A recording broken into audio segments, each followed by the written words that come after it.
Welcome to top news.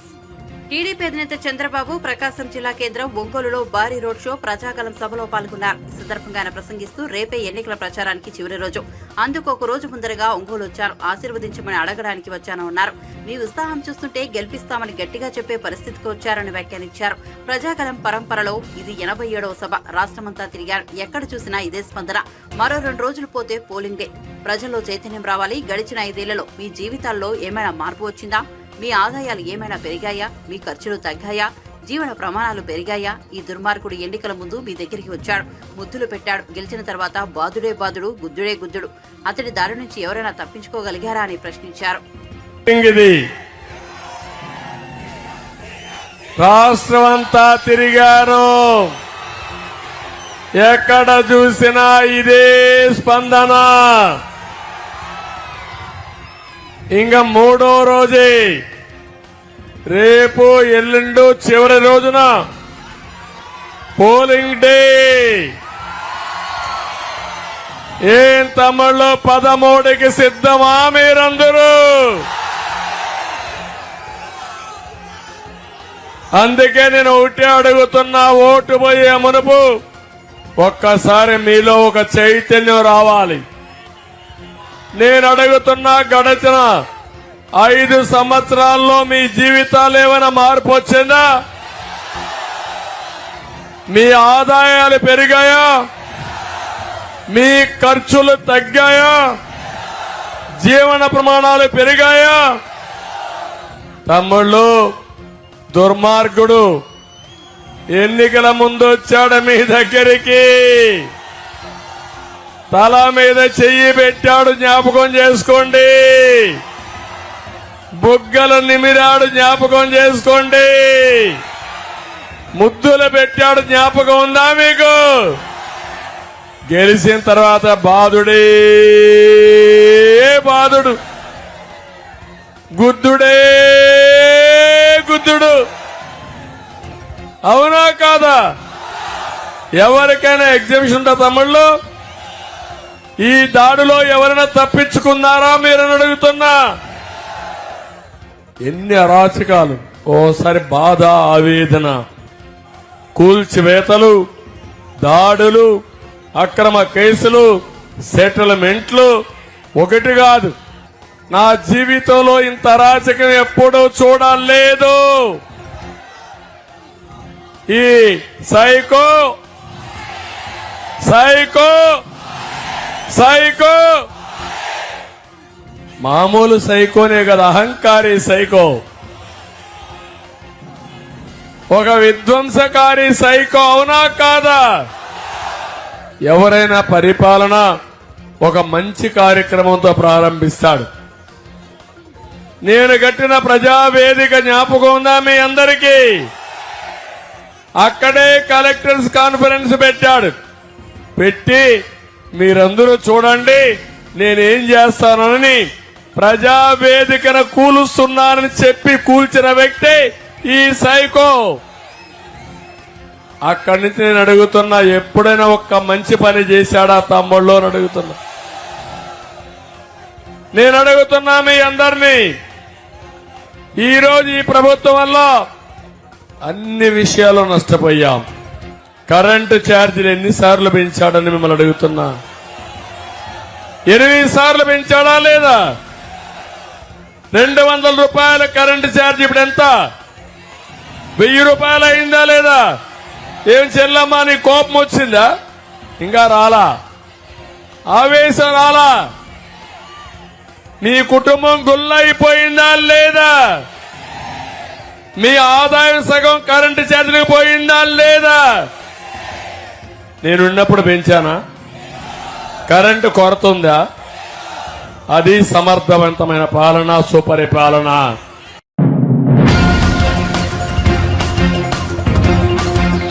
Janasena party అధ్యక్షుడు పవన్ కళ్యాణ్ తాను పోటీ చేస్తున్న పిఠాపురంలో భారీ బహిరంగ సభ నిర్వహించారు. ఈ వారాహి విజయబేరి సభలో ఆయన ప్రసంగిస్తూ తాను గత 10 ఏళ్ల నుంచి ధర్మం కోసం పోరాడుతున్నానని వెల్లడించారు. ధర్మో రక్షితి రక్షితః అని వ్యాఖ్యానించారు. తనను తిట్టారని, తన భార్య బిడ్డలను కూడా తిట్టారని, అవమానించారని, కానీ ప్రజల కోసం అన్నింటినీ భరించారని పవన్ కళ్యాణ్ స్పష్టం చేశారు. నువ్వెంత చదువుకుంటావో నాకు తెలియదురా, కానీ కష్టం చేయకపోతే మటుకు బాధేస్తానని భయపెట్టేవాడిని. ధర్మం వైపు నిలబడాలనుకునేవాడిని. ధర్మో రక్షితి రక్షిత. నువ్వు ధర్మం కోసం నిలబడితే ధర్మం నిన్ను కాపాడుతుంది. అలాంటి ధర్మం కోసం నిలబడున్నా దశాబ్దాలుగా ధర్మం కోసమే చచ్చిపోయాను. దెబ్బలు తిన్నా, బూతులు తిన్నా, చివరికి నా భార్యను కూడా తిట్టారు. నా భార్య విదేశీయురాలు, ఈ దేశంది కాదు. తనను కూడా తిట్టారు. పాపం తనకు తెలియదు, ఈ రాజకీయాలు తెలియదు. నేను ఒకటే అడిగా, ఒక్కసారి భారతదేశపు రాజకీయం అర్థం కాదు, ఎందుకు ఇలా ఇంట్లో ఉండే వాళ్ళు తిడతారని అడిగింది. భయపడింది, ఇబ్బంది పడింది. నేను చెప్పాను, క్షమించమని అడిగాను నా భార్య. వీళ్ళందరూ తిట్టిన తిట్లకి ఏం చేయగలను, నీకు ఎందుకు ఎంత పిచ్చి అని అడిగింది. నేను అడిగాను ప్రతి ఒక్కరు, నా భార్యకి ఒకటే చెప్పాను, ఓకే నీ భర్త డబ్బులు సంపాదిస్తాడు, నా బిడ్డకు నేను ఇచ్చుకోగలను. కానీ చాలామంది బిడ్డలు ఏం కావాలో తెలియదు. చాలామంది బిడ్డలకి ధైర్యం కోల్పోయిన బిడ్డలు. అలాంటి తరానికి నేను నిలబడటానికి ఇది నా బలహీనతో తెలియదు, నా నుదిటి రాతో తెలియదు. భగవంతుడు నాకు ఇది ఇచ్చాడు. నన్ను నా భార్యని క్షమించమని అడిగాను. సో నా భార్యను ఒకటే అడిగాను, ఎలక్షన్ రోజున పిఠాపురం మే 13 నువ్వు రా, నీకు అర్థమవుతుంది నేను ఎందుకు నిలబడ్డా. నా భార్యకి తెలియదు పాపం, భారతదేశం వస్తే ఇంత ఇబ్బంది పెడతారు, ఇంత బాధిస్తారని. నేను చెప్పాను, విదురు నీతి ఉంటుంది. ఒక గ్రామం కోసం, ఒక కుటుంబం కోసం ఒక వ్యక్తిని, ఒక గ్రామం కోసం ఒక కుటుంబాన్ని, ఒక రాజ్యం కోసం ఒక గ్రామాన్ని బలి చేయక తప్పదని. నేను ఒకటే చెప్పాను నా భార్యకి, 5 కోట్ల మంది ప్రజలకి మన కుటుంబం బలైతే పర్వాలేదు, దాన్ని ఒప్పుకుందాం. నా భార్యకి ఒకటే చెప్పాను. నేను చాలామంది గుండాలతో గొడవ పెట్టుకున్నాను. మీకు తెలుసు, మన సాయిధరం తేజ్ వస్తే కూడా సభలో ఇలా రోడ్డు మీద వెళ్తుంటే రాళ్ళు ఇసిరేశారు. మన గాజు గ్లాస్ ఇసిరేశారు. గాజు గ్లాస్ కాదు, ఒక బాటిల్ ఇసిరేశారు. ఆల్రెడీ దెబ్బతిన్నాడు పాపం, నా కోసం వచ్చాడు. తలకి తగిలి ఉంటే ఇంకొకసారి ఏమైందో తెలీదు. కానీ దురదృష్టవశాత్తు పాపం తెలుగుదేశం బిడ్డకి తగిలింది. మనస్ఫూర్తిగా బిడ్డకి నువ్వు త్వరగా కోలుకోవాలి. నల్లల శ్రీధర్కి దెబ్బ తగిలింది. నల్లల శ్రీధర్ తొందరగా కోలుకోవాలని ఆశిస్తూ నీకు ఆ భగవంతుని నేను ఎప్పుడు రక్షించాలని కోరుకున్నాం. అంటే ఊహించుకోండి, ఇలా రోడ్ల మీదకి వస్తే భయపెడుతున్నారు. మీరు మనం చూశారు, ఎక్కడికి వెళ్ళినా ఆవేదన ఉంది. ఈరోజు నేను మీకు ఈ మాటలు చెప్పట్లా. పిఠాపురం అన్నదమ్ములకి, ఆడపడుచులకి, పెద్దలకి, కులాలకి, మతాలకి అతీతంగా మీరు ముస్లిం అవ్వండి, హిందూ అవ్వండి, క్రిస్టియన్ అవ్వండి, లేదంటే మీరు కాపు అవ్వండి, ఎస్సీ సామాజిక వర్గం, బీసీ, సెట్టి బలిజం, మీరు ఏ కులస్తులైనా, చేనేత వర్గాలు కావచ్చు, పద్మశాలి కావచ్చు, రెడ్డి సామాజిక వర్గం కావచ్చు, మీరు ఎవరైనా కావచ్చు, జనసేన పవన్ కళ్యాణ్ అందరినీ గుండెల్లో పెట్టుకుంటాడు. మీరు చూసారా ఇక్కడ నేను కుల రాజకీయం చేయటం ఎంత మర్యాదగా మాట్లాడాను. నన్ను తిడతారు, తిడితే భరిస్తా. దేనికి? ఎవరిని అవమానం చేయాలి నాకు ఉండదు. ఈరోజు నేను మీకు మాటిస్తున్నా, ఇంతమంది మాట్లాడారు, ఇంతమంది రాజకీయ నాయకులు వచ్చారు. నేను మీకు మాటిస్తున్నా, నా ప్రాణాలని బలిదానంగా పెట్టేస్తాను ఈ రాష్ట్ర అభివృద్ధికి, ఈ దేశ సమగ్రతకి. నేను కోరుకునేదల్లా ఒకటే, నేను తక్కువ తీసుకొని 5 కోట్ల మంది ప్రజలకు ఉపయోగపడాలి. నన్ను నేను తగ్గించుకున్నాను. అందరూ అడుగుతారు దేనికి తగ్గించుకున్నామని. చిన్నప్పుడు నాకు స్కూల్లో నా టీచర్ చెప్పింది, సౌరమ్మ నా టీచర్, ఇమాన్యుయల్ టీచర్. ఆవిడ ఒకటే మాట చెప్పింది, బైబుల్ సూక్తి ఒకటి చెప్పింది. చాలా 4వ తరగతిలో 5వ తరగతిలో తనని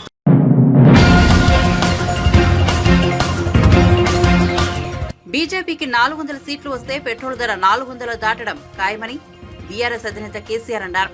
ఆయన బస్సు యాత్ర సిద్దిపేటకు చేరుకుంది. ఈ సందర్భంగా మాట్లాడుతూ రాజకీయాల్లో తనకు సిద్దిపేట ఎంతో ధైర్యాన్ని ఇచ్చిందని తెలిపారు. బీఆర్ఎస్ పార్టీ అభ్యర్థి వినోద్ కుమార్ 2001 నుంచి తనతోనే ఉన్నారని, ఆయనకు ఓటు వేసి గెలిపించాలని కోరారు.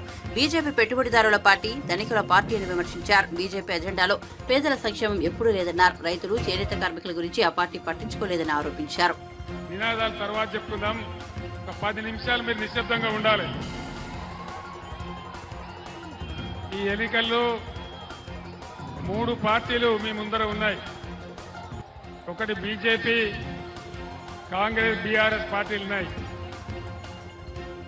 మీ అందరినీ కూడా నేను కోరేది ఒకటే, బీజేపీ ఎజెండాలో ఏనాడు కూడా పేదల అవస్థలు ఉండవు, పేదల మాట ఉండదు, రైతులు ఉండరు, చేనేత కార్మికులు ఉండరు, సామాన్య బడుగు బలహీన వర్గాల బాధలు కానీ ఉండవు. అది ఎంతసేపు పెట్టుబడిదారుల పార్టీ, కార్పొరేట్ల పార్టీ తప్ప సామాన్య జనుల పార్టీ బీజేపీ కానే కాదు అని చెప్పి నేను మనవి చేస్తా ఉన్నా. బీజేపీ వచ్చినప్పుడు నరేంద్ర మోడీ గారు మా గవర్నమెంట్ వస్తే విదేశాల్లో ఉన్న నల్ల డబ్బులు తెచ్చి ఇంటికి 15 లక్షలు ఇస్తామని చెప్పినారు. 15 లక్షలు వచ్చినాయా? వినబడతలేదు. 15 లక్షలు నరేంద్ర మోడీ ఇచ్చిందా? ఇయ్యలేదా? బేటీ పడావో బేటీ బచావో ఏమైనా వచ్చిందా? అమృత్ కాల్ వచ్చిందా?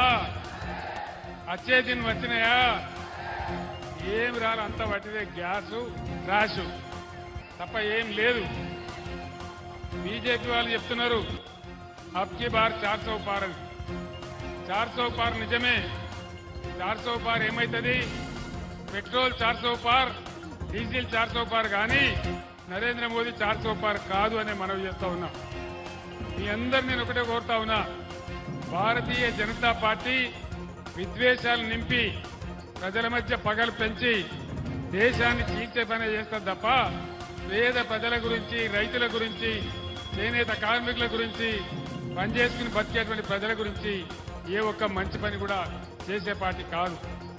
కాంగ్రెస్ పార్టీ గత అసెంబ్లీ ఎన్నికల్లో అరచేతిలో వైకుంఠం చూపించి అలవిగాని హామీలిచ్చి గద్దెకెక్కింది కాంగ్రెస్ పార్టీ.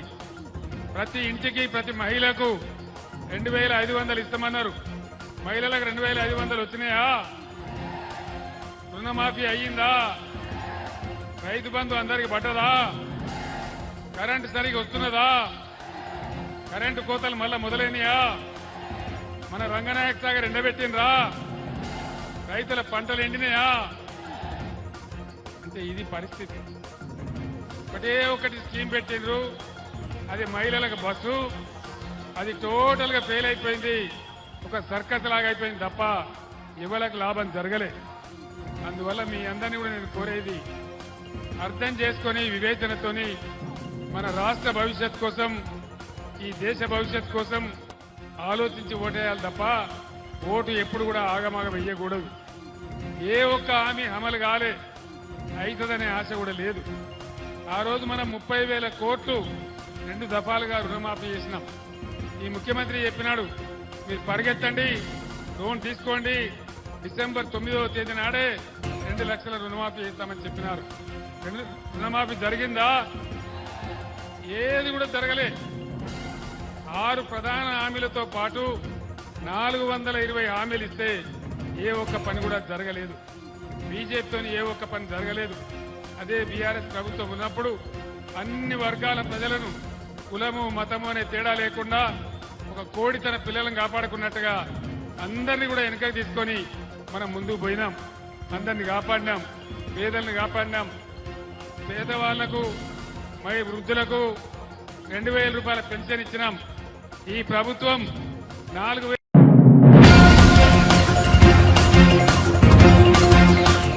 మాజీ మంత్రి వివేక కుమార్తె సునీతారెడ్డి కీలక వ్యాఖ్యలు చేశారు. వైఎస్ఆర్ జిల్లా ప్రొద్దుటూరులో ఆమె మీడియా సమావేశంలో పాల్గొన్నారు. పులివెందులలో సింగిల్ ప్లేయర్ గా ఉండేందుకు వివేకానందరెడ్డిని హత్య చేశారని మాట్లాడారు. ఇంకా ఎవరైనా హత్య చేయాలని అనుకుంటున్నారా అని ప్రశ్నించారు. తనను నరికేస్తారా లేక షర్మిలను నరికేస్తారా అని అడిగారు. తనకు ఎప్పుడైనా ఏమైనా జరగొచ్చని అన్నిటికీ తెగించే పోరాడుతున్నామని సునీత స్పష్టం చేశారు. గెలిపించాల్సిన బాధ్యత ఎవరిది? గెలిపించాల్సిన బాధ్యత మన వాళ్ళది. అంటే జగన్మోహన్ రెడ్డికి, అవినాష్ రెడ్డికి, భాస్కర్ రెడ్డికి గెలిపించాల్సిన బాధ్యత. మీ వాళ్ళు వెన్నుపోటు పొడిచి, మీ వాళ్ళు అవినాష్ రెడ్డి, భాస్కర్ రెడ్డి, శంకర్ రెడ్డి వీళ్ళు వెన్నుపోటు పొడిచి వివేకానంద రెడ్డి గారిని ఓడించి మళ్ళీ ఆ బ్లేమ్ అపోజిషన్ పార్టీ మీద, అపోజిషన్ పార్టీ క్యాండిడేట్ పెట్టిందే గెలవడానికి. వాళ్ళ గోల్ వచ్చేసి గెలవడమే కదా. ఓడించిండేది అక్కడ మీ వాళ్ళు. పులివెందుల ఓట్లే మనకి వివేకానంద రెడ్డి గారికి పడలేదు. ఎందుకంటే మీరు మీ వాళ్ళ చేత వెన్నుపోటు పొడిచారు. సో మళ్ళీ దాన్ని తిప్పి మారేడు పోసి కష్టపడిస్తున్నారు. జగన్మోహన్ రెడ్డి గారు సంజయ్ చెప్పాలి, ఆయన ఎందుకు నిందితులను ప్రొటెక్ట్ చేస్తున్నాడు, ఈ రోజు కూడా ఎందుకు నిందితులను ప్రొటెక్ట్ చేస్తున్నాడు, నిందితులు ఎందుకు క్వశ్చన్ చేయడం లేదు. ఎంతసేపు వివేకానంద రెడ్డి చనిపోయాడు, ఆయన మీద భ్రష్టుగా పట్టించే మాటలు మాట్లాడుతున్నాడు, కానీ ఆయన గురించి ఒక్క మాట కూడా మంచి మాట ఎందుకు మాట్లాడట్లేదు. ఈ వివేకానంద రెడ్డి కదా ఆయన కోసం ఆయన పదవి త్యాగం చేసింది, ఈ వివేకానంద రెడ్డి కదా ఆయనను ఓడించినా కానీ, మీ వాళ్ళు ఓడించినా కానీ మీ గెలుపు కోసం కష్టపడి పనిచేస్తుంది. మరి అంతటి మనిషిని ఒక మనిషిలాగా గుర్తించానంద రెడ్డి, ఈ చిన్నాన్న కనీసం ఆయన ఒక మనిషిలాగా గుర్తించవయ్యా. పార్టీలకు సంబంధించింది కాదు, కడప ఎంపీ ఎలక్షన్ పార్టీలకు సంబంధించింది కాదు, ఇది ఒక న్యాయ పోరాటం. దీంట్లో ప్రజా తీర్పు కోసం మొత్తం ప్రపంచం అంతా చూస్తుంది. దయచేసి కడప ప్రజలందరూ దయచేసి అర్థం చేసుకోవాలి, ఇది పార్టీలకు అతీతంగా న్యాయం కోసం పోరాడే ఒక ఎలక్షన్. ఒక పక్కన నిందితుడు ఉన్నాడు, ఒక వైఎస్ రాజశేఖర రెడ్డి గారి తమ్ముడు వివేకానంద రెడ్డి గారిని హత్య చేయించిన కేసులో నిందితుడు ఒక పక్కన ఉన్నాడు, ఒక పక్కన వైఎస్ రాజశేఖర రెడ్డి గారి కూతురు షర్మిలమ్మ న్యాయం కోసం పోరాడే షర్మిలమ్మ ఒక పక్కన ఉంది. 5 సంవత్సరాలుగా షర్మిలమ్మ ఈ కేసు పరంగా నాకు సపోర్ట్ చేస్తున్నారు, మొదటి నుంచి నాకు ధైర్యం ఇచ్చి ముందుకు వెళ్ళడానికి సపోర్ట్ చేస్తున్నారు. అందుకే నేను షర్మిలమ్మకి ఈరోజు సపోర్ట్ చేస్తున్నాను. ఎందుకంటే ఒకటి, తను వివేకానంద రెడ్డి మర్డర్ కేసులో నిందితులు బయటకు రావాలా అని నమ్మింది. 2, వివేకానంద రెడ్డి గారు షర్మిలమ్మకి ఎంపీ చేయాలనుకున్నాడు. పోయిన ఎలక్షన్లో చాలా ప్రయత్నించాడు, అది కుదరలేదు. కనీసం ఆయన చనిపోయినాక అయినా అది నెరవేరుతుంది అన్న ఆశతోటి ఈ ముందుకు వెళ్తున్నాము. సో ఈ ఎలక్షన్ పార్టీలకు అతీతంగా అందరూ ప్రజలు ఏ పార్టీ అయినా పార్టీ సంగతి పక్కన పెట్టేసి న్యాయం వైపు ఓటు వేయమని అందరినీ మళ్ళీ మరొకసారి ప్రాధేయపడుతున్నాను. ఇది వైఎస్ఆర్సీపీ వాళ్ళైనా సరే, టీడీపీ వాళ్ళైనా సరే, న్యాయం వైపు షర్మిలమ్మకు హస్తం గుర్తుకు ఓటేసి గెలిపించండి. పులివెందుల్లో సింగిల్ ప్లేయర్ ఉండాలనే వివేకానంద రెడ్డిని హత్య చేశారు. పులివెందుల్లో సింగిల్ ప్లేయర్గా ఉండాలనే వివేకానంద రెడ్డిని హత్య చేశారు. మళ్ళీ అదేమంటున్నారు అంటే ఇంకా ఏమైనా హత్యలు చేయాలని ప్లాన్ ఉందా మనకి? నేనైతే నా వీలునామా రాసిస్తున్నాను నా పిల్లలకి. తెగించుకొనే వచ్చాను, అన్నీ తెగించి వచ్చాను ముందరికి. పార్టీ గారు నన్ను నరికేస్తారా, షర్మిలమ్మని నరికేస్తారా నాకు తెలియదు. సింగిల్ ప్లేయర్గా ఉండాలంటే అదొకటే పాసిబిలిటీ. అదే ఈ హత్య జరిగింది ఆ ఒక్క కారణం గురించి, సింగిల్ ప్లేయర్ ఉండాలా అవినాష్ అని చెప్పి. వివేకానంద రెడ్డి అవినాష్కి ఎప్పుడైనా ప్రాబ్లం క్రియేట్ చేస్తాడు, వివేకానంద రెడ్డి జగన్మోహన్ రెడ్డిని ఎదిరించి మాట్లాడగలిగే సత్తా ఉంది అన్న భయంతో ఈ హత్య జరిగింది. మళ్ళీ అదే మాట అంటున్నారు.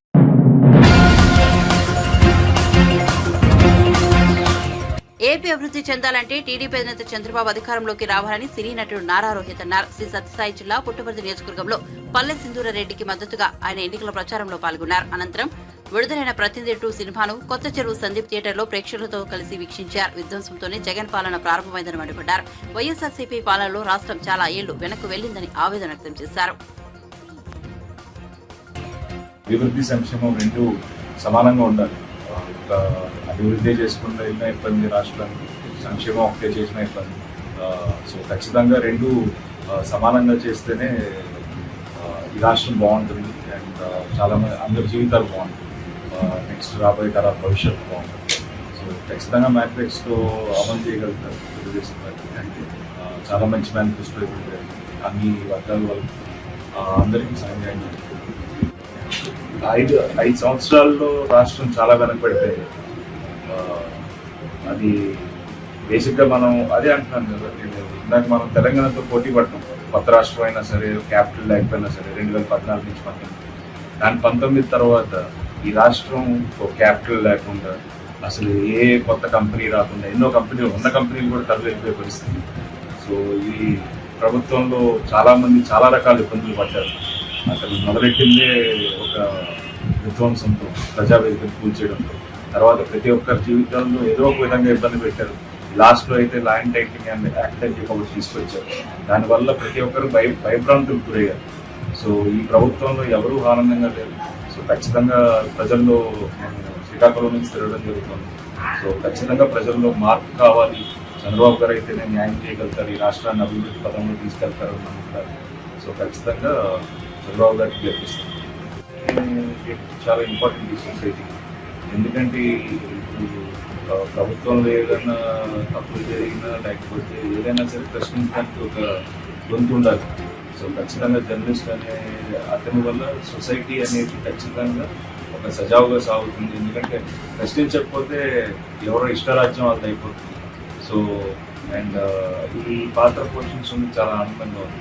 ఒక మంచి మెసేజ్ కూడా ఉంటుంది సినిమా. ఓట్ అనేది అంత ఇంపార్టెంట్. ఓట్ అనే దానివల్ల ఈ భవిష్యత్ ఎలా మారుతుంది అనేది ఈ సినిమాలో చెప్పడం.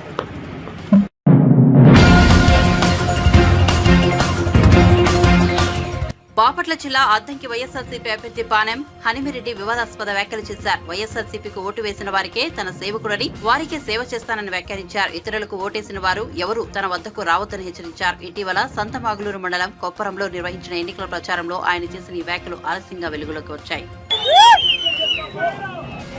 మీరందరూ కూడా ఒకటి మాత్రం గుర్తుంచుకోండి. మీరందరూ ఒకసారి ఒకటి మొక్క మాత్రం గుర్తుంచుకోండి. మళ్ళా ఇది అందరూ కొంచెం వినాలి ఈ మాట. అందరూ కొంచెం వినాలి ఈ మాట. బాగా జాగ్రత్తగానండి. ఈ పీరియడ్ లో జగనన్నకు ఓటు వేయకుండా ఎలక్షన్స్ అయిపోయిన తర్వాత అన్నా నాకు 10,000 ఓట్లు ఉన్నాయి, 5,000 ఓట్లు ఉన్నాయి, మీ పార్టీలో చేరతా అంటే మాత్రం చెప్పు తీసుకొని కొడతామని చెప్పి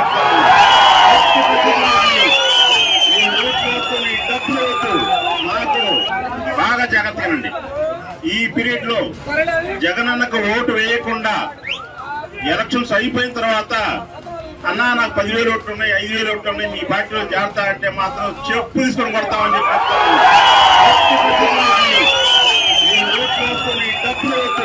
మాకు ఊళ్ళో కష్టకాలంలో ఉన్న పార్టీని లాక్కొచ్చిన కార్యకర్తలు ఉన్నారు. వాళ్ళని వదిలేసి మిమ్మల్ని నెత్తిన పెట్టుకోవాల్సిన అవసరం ఆ పార్టీకి లేదని చెప్పి తెలియజేస్తా ఉన్నా. అంతేగాని టీడీపీ ఓటేసి అన్నా పొరపాటు అయిందన్నా, సారీ అన్నా, అదన్నా ఇదన్నా ఇక్కడ ఉంది గరటయ్య గారు కాదు, గొట్టిపేట రవి కాదు, హనీరెడ్డి కథ. మీ అందరూ బాగా గుర్తుపెట్టుకోండి. మీ అందరూ కూడా కొంచెం చెప్తా ఉన్నా, పొరపాటున మీరు ఎవరైనా సరే అన్నా నేను ఓటేశాను, మా అబ్బాయి ఓటేయలేదన్నా, కొద్దిగా మా అబ్బాయి సహాయం చేయమంటే కూడా చేయండి. నేను ఇది గుర్తుపెట్టి జగనన్నకు ఓటు వేయాల్సిందే. ఓటు వేసినానికే ఖచ్చితంగా నేను ఇక్కడ సేవకుని. జగనన్నకు ఓటు వేయకుండా అబ్బాయి లేదు, అమ్మాయి లేదు, ఎవరు లేదు. జగనన్నకు ఓటు వేసిన వాళ్ళకి నేను సేవకుని. ఇది గుర్తుపెట్టుకొని అందరూ రాబోయే కాలంలో ఫ్యాన్ గుర్తుపై ఓటు వేసి గెలిపించాలని చెప్పి కోరుకుంటా ఉన్నాను. వాళ్ళని ఎవరిని కూడా నా దగ్గర తీసుకురావచ్చు, కూడా తీసుకొచ్చినా అని నేను కొంచెం తేడా కానీ కాబట్టి మీరు జాగ్రత్తగా ముందు చెప్తున్నాను.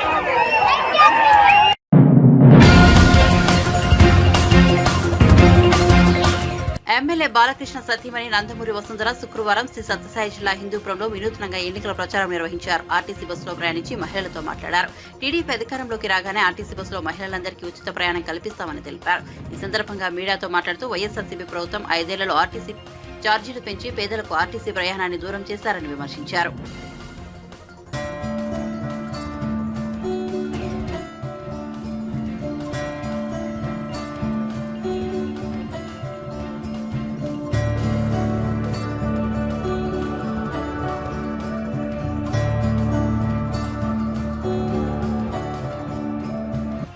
పేదవాళ్ళ ఆరోగ్య రథం ఆర్టీసీ బస్ అండి.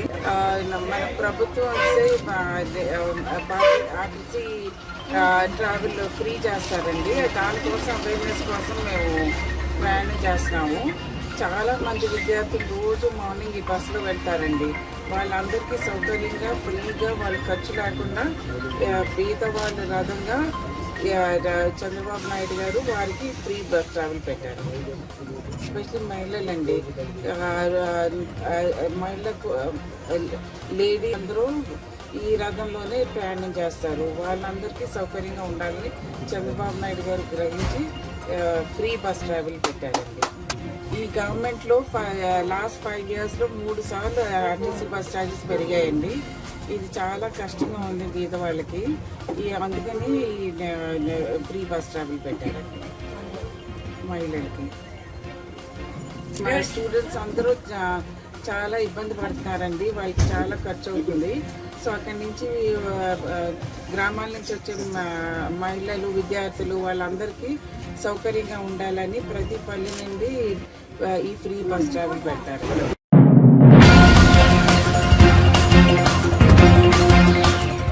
ఆంధ్రప్రదేశ్లో ఎన్డీఏ కూటమి విజయం సాధించాలని గుంటూరు జిల్లా రైతులు వినూత్నంగా శుభాకాంక్షలు తెలిపారు. కొల్లిపర మండలం అత్తోట గ్రామంలో కౌలు రైతులు టీడీపీ, జనసేన, బీజేపీ కూటమి గుర్తులను పంట పొలాల్లో చిత్రీకరించారు.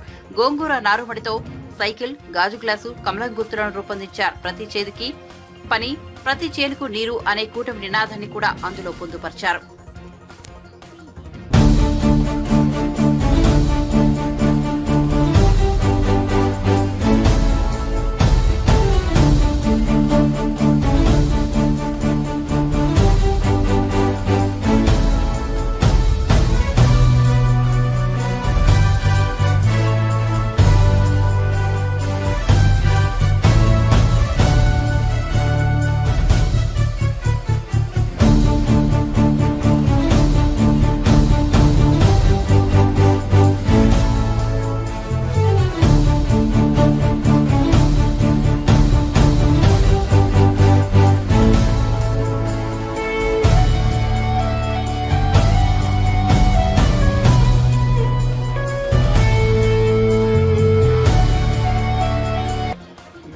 కూటమికి తోడుగా వేసి మద్దతు తెలుపుతున్నాం.